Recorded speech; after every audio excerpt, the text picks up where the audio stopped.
se celebra el Día Internacional de los Derechos Humanos a propósito de la Declaratoria Universal de Derechos Humanos, de la un ONU. documento, sí, de la Organización de Naciones Unidas que se firma en 1948, pero se instituye en 1950.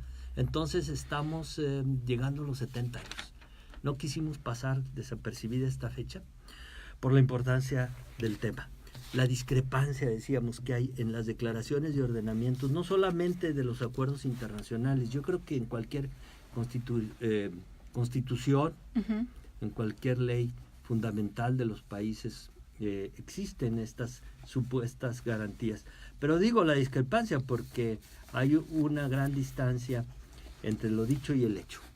Entonces en eso tenemos que avanzar mucho en promover una cultura de conocimiento y respeto y promoción de los derechos.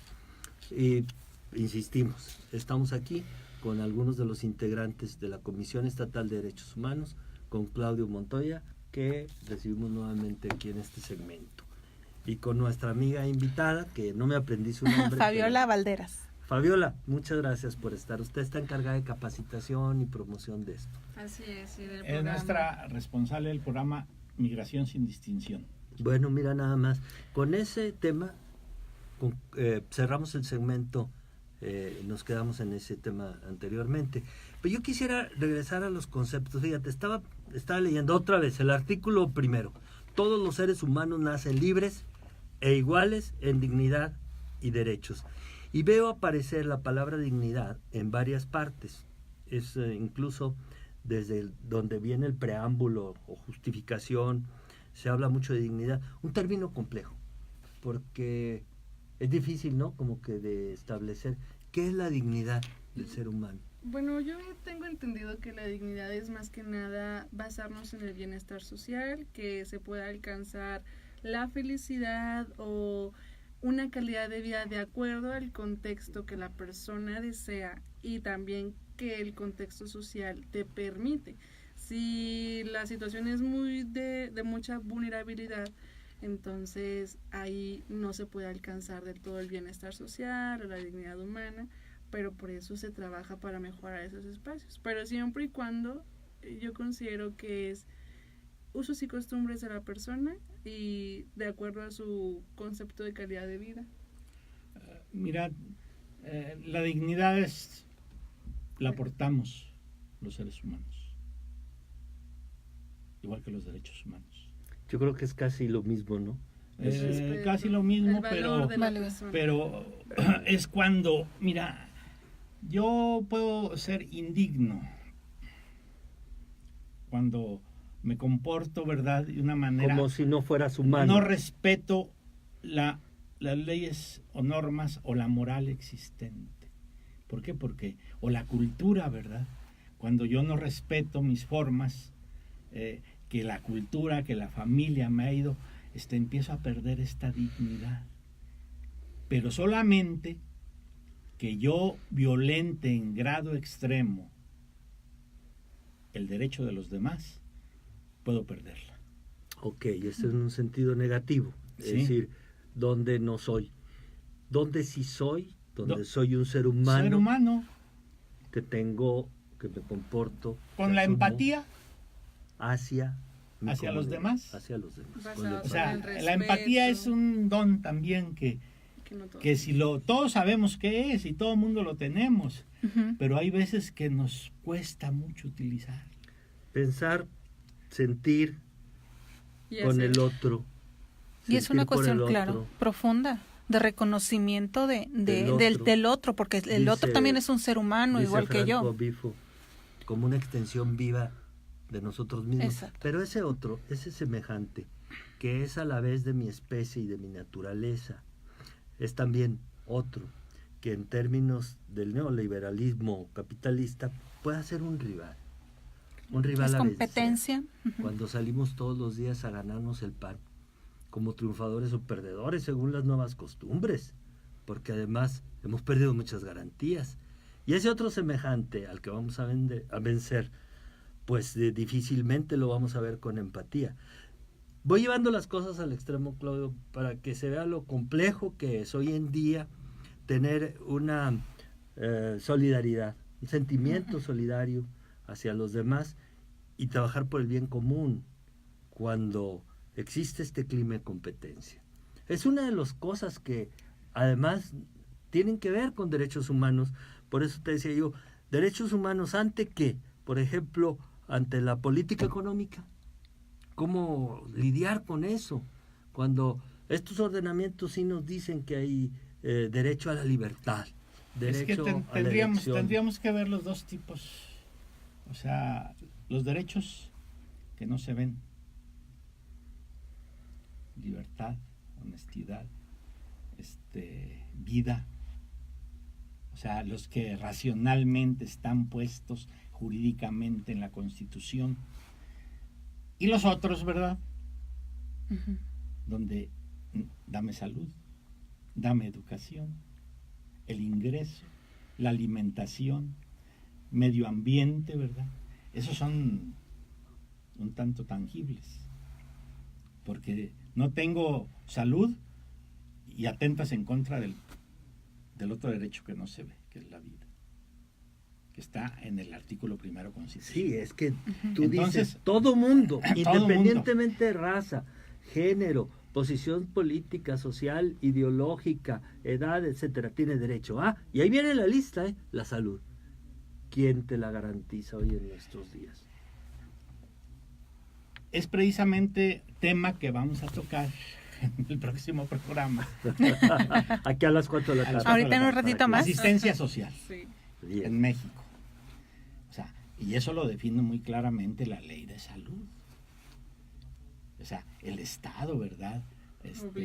Obligado que tiene las instituciones y la política social a mantener esa dignidad, ¿verdad?, del ser humano en términos no nada más de la ausencia de enfermedad, sino del cuidado integral, ¿verdad?, y preventivo hacia las personas. ¿Sí? Claro, ya, a ver, por ejemplo, tú hablas de valores intangibles, de derechos intangibles. Por ejemplo, tú puedes decir, la salud es tener la oportunidad de atender una enfermedad o estar en condiciones sanas, etcétera. Pero ¿quién te dice que el estrés no sea un problema de injusticia? Es que aparte no está ligado, o sea, en cuestiones de salud no está ligada la cosa. Ahí te va, derechos humanos. Salud mental y sí. Derechos humanos desde la perspectiva de lo que hacemos los organismos públicos autónomos, defensores de derechos humanos. No vemos asuntos entre particulares en principio. Ah, mira, ¿sí? Ese es un detallazo, ¿eh? A ver, vemos los asuntos entre el particular y la autoridad. ¿Sí? Autoridad municipal, estatal o federal. Pero tú no ves un problema de conflicto entre particulares. La Constitución no me mandata hacer eso. Porque para eso están las instituciones que el Estado jurídicas, ha designado de todos los derechos. Si estamos hablando del derecho a la educación, está en las escuelas y la Secretaría de Educación y todas estas. Entonces, el Estado tuvo la obligación de crear estas dependencias para que el particular o el ciudadano o la persona los alcance, para que los exija y para que los desarrolle. Para eso el Estado ha desglosado como que estas instituciones, organismos, dependencias.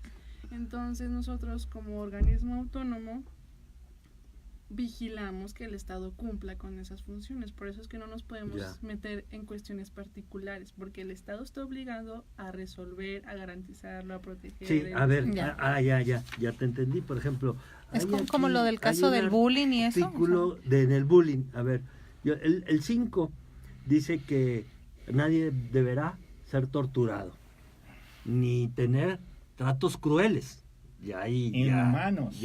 inhumanos o degradantes. Y entonces, bueno, pero estas prácticas, las prácticas cuando las hace la autoridad, para poder obtener determinada información y poder justificar el inicio, ¿verdad?, de un juicio, de una detención, ¿verdad? Eso está totalmente, está penado hasta como delito, Pero si a nosotros viene una persona y establece que fue torturado, por el simple hecho de que diga que fue torturado, nosotros estamos obligados a iniciar la la investigación. Torturado por un funcionario. Una dependencia, un funcionario. Pero si los malandros no lo agarran y lo torturan. Si lo torturan, sí. Ya. Ese es un delito. Está la fiscalía.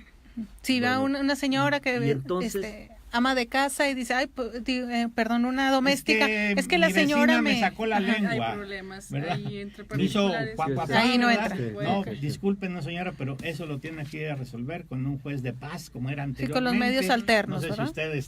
si ustedes se acordarán de eso, que el juez de paz era el que se encargaba de esas cosas. Pues, y ahora ya ha cambiado y modificado. Sí, están los medios. Los medios alternos. Nosotros no. Es que, nadie, ejemplo, artículo 4, nadie estará sometido a esclavitud. Bueno, pues eso ya tiene una garantía de muchos años, ni a servidumbre.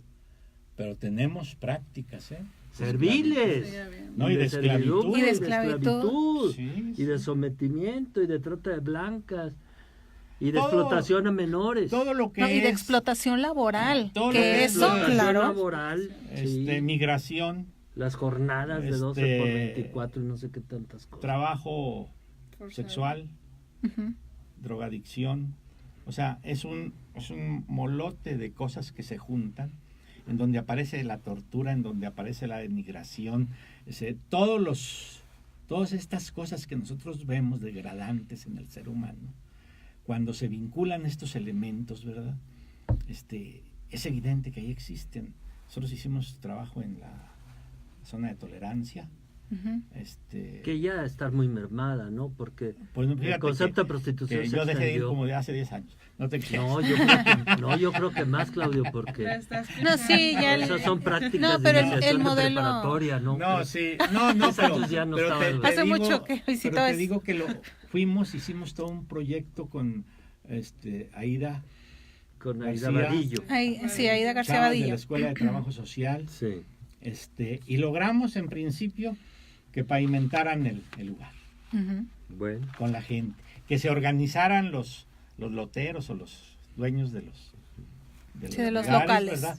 Y que a la mujer, ¿verdad? Principalmente, no se le tratara como cosa.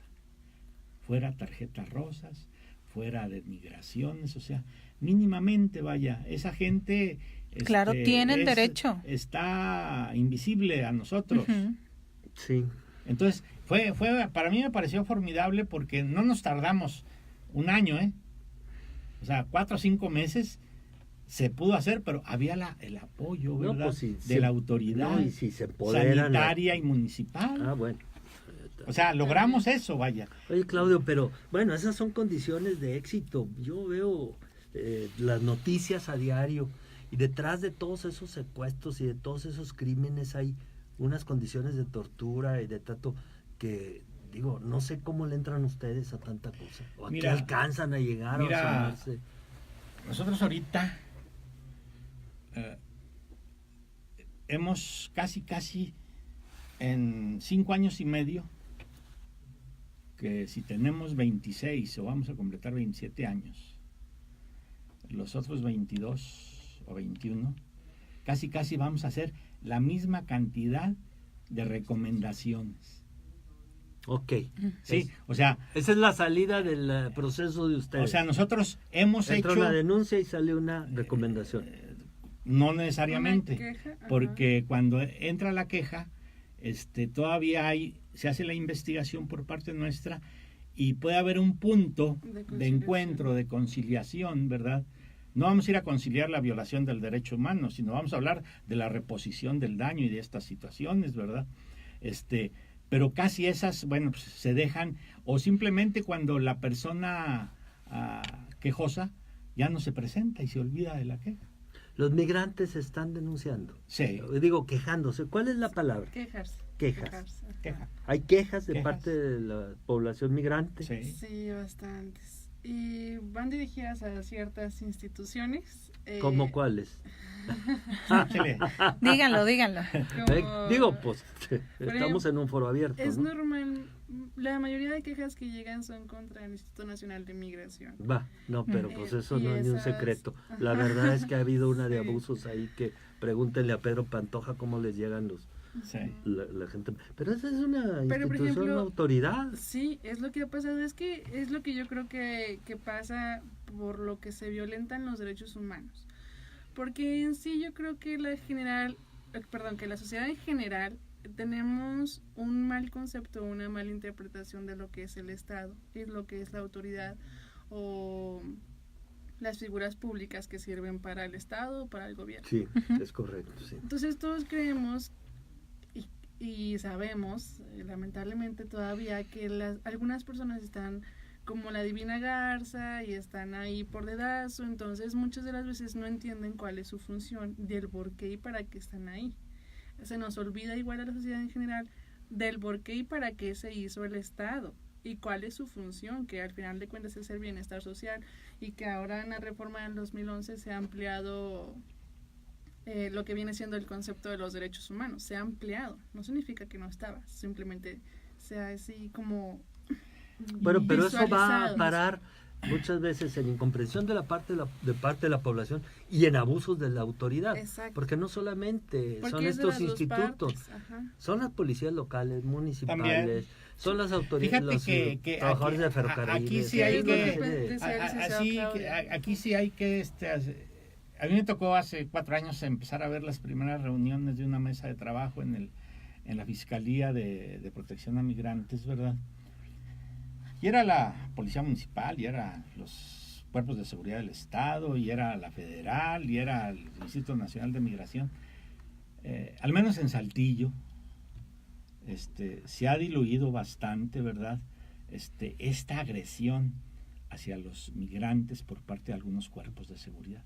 La municipal, por ejemplo, ahora es más ecuánime en el trato, ¿verdad? Porque ninguno de estos cuerpos de seguridad está facultado, ¿verdad?, para detener y trasculcar o pedir documentación a los migrantes. Únicamente cuando hay acuerdos de coordinación con el Instituto Nacional de Migración para determinados eventos específicos, podrán intervenir, ¿verdad?, pero como apoyo nada más. ¿Y a los indigentes? O tampoco ejemplo, tienen a las personas de la calle, o incluso a los mismos aquí ciudadanos. Una autoridad estatal agarró a todas las Marías hace sexenios y se las llevó a no sé ni a dónde, porque se veía fea la ciudad.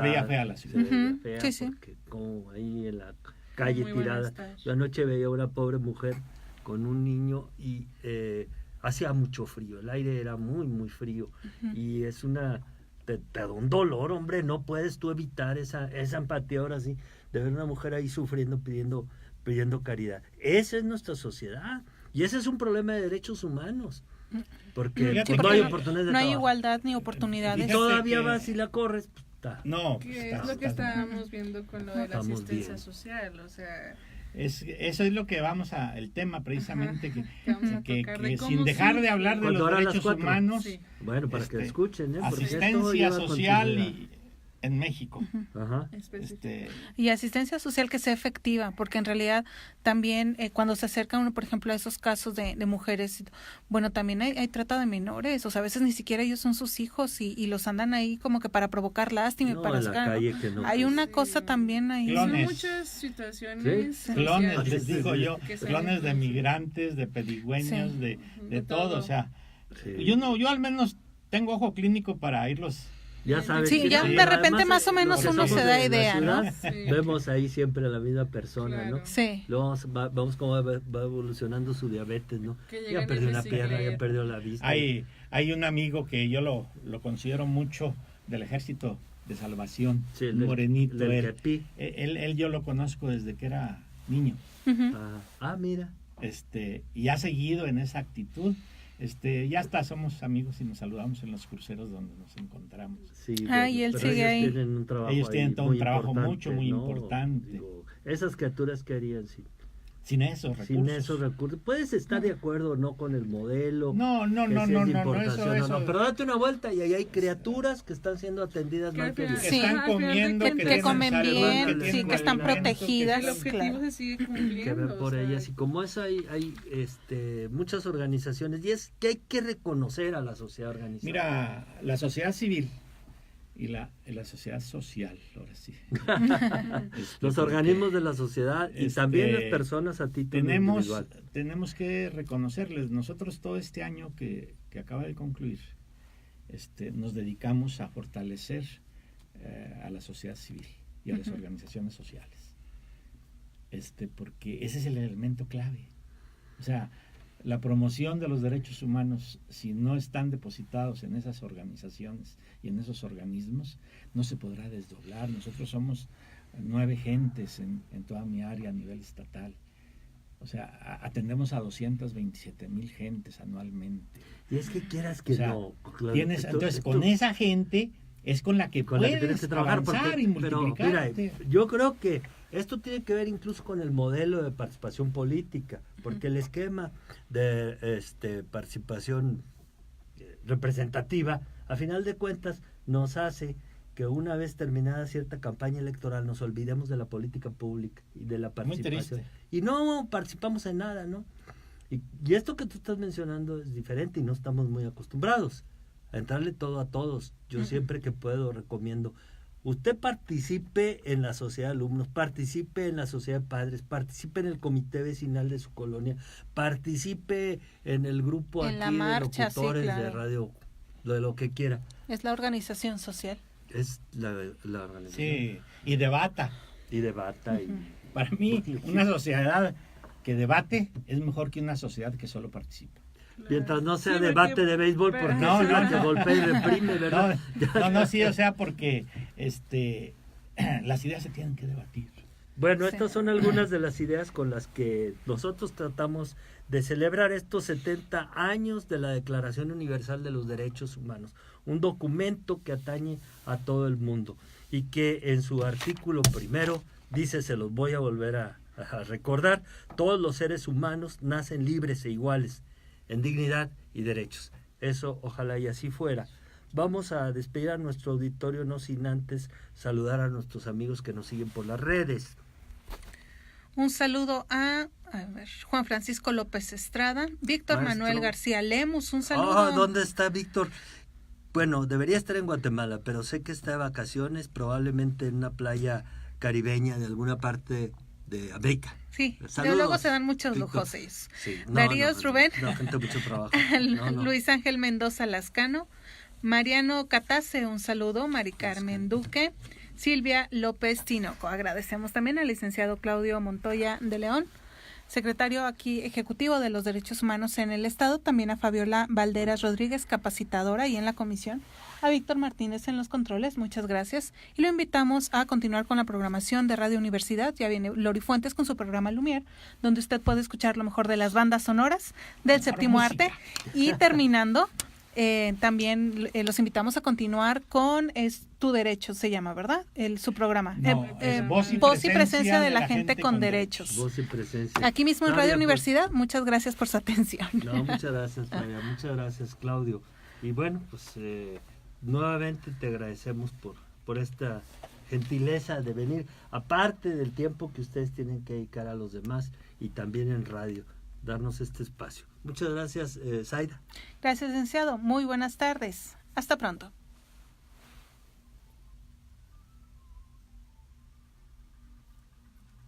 La primera vez que le agradezco en 5 años. En 5 años. No más vale tarde. Como siempre nosotros agradecemos a los demás. Sí, gracias. Gracias, Zaida. De nada. Ya salió en Face. Ahí está la evidencia. Nos vemos, amigos. No es la primera vez que la regamos fuera del aire. Ni será la última. Gracias por seguirnos. Hasta luego. Hasta luego. Gracias. Bye.